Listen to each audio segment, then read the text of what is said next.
एबे आंचलिक पाणीपाग विज्ञान केन्द्र पक्षर पाणीपाग को नहीं एक बड़ खबर सामना को आसी तेबे वर्तमान जहाँकि सूचना मिलूँ आगामी 2 दिन झड़ वर्षा संभावना।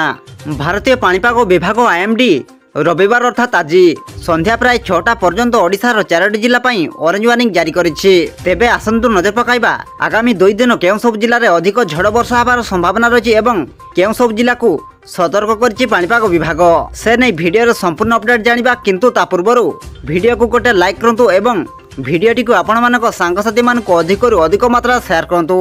जदि आम चैनल आपण प्रथम थर वीडियो देखुछंती ताहले एबे ही चैनल को सब्सक्राइब करी पाखरे थिबा बेल आइकन को प्रेस करी ऑल नोटिफिकेशन को ऑन कर रखंतु एवं आपनको अंचल रे वर्तमान पाणीपाग किपरि अछि एहा सहित आपण माने एही भिडियोटी को केउं जिल्ला रु देखुछंती हमको निहाती भाबरे गोटिए कमेंट करी जणांतु।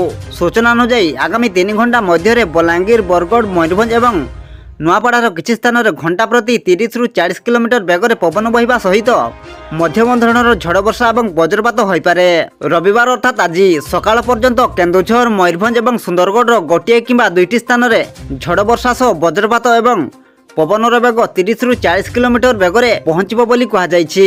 झारसुगुड़ा, बरगढ़, संबलपुर, देवगढ़, अनुगुल, ढेंकानाल, बालेश्वर, भद्रक, जाजपुर, केन्द्रापड़ा, कटक, जगतसिंहपुर, पुरी, खोर्धा, नयागढ़, गंजाम एवं गजपति आदि जिले में घड़घड़ी सह वर्षा संभावना रही। सेहीपरि अगस्ट 3 तारिख अर्थात आज झारसुगुड़ा, बरगढ़, संबलपुर, देव, अनुगुल, ढेंकानाल, बालेश्वर, भद्रक, जाजपुर, केन्द्रापड़ा, कटक, जगतसिंहपुर, गजपति, केन्दुझर, मयूरभंज एवं सुंदरगढ़ आदि जिला को हलदिया चेतावनी जारी करा जायछि।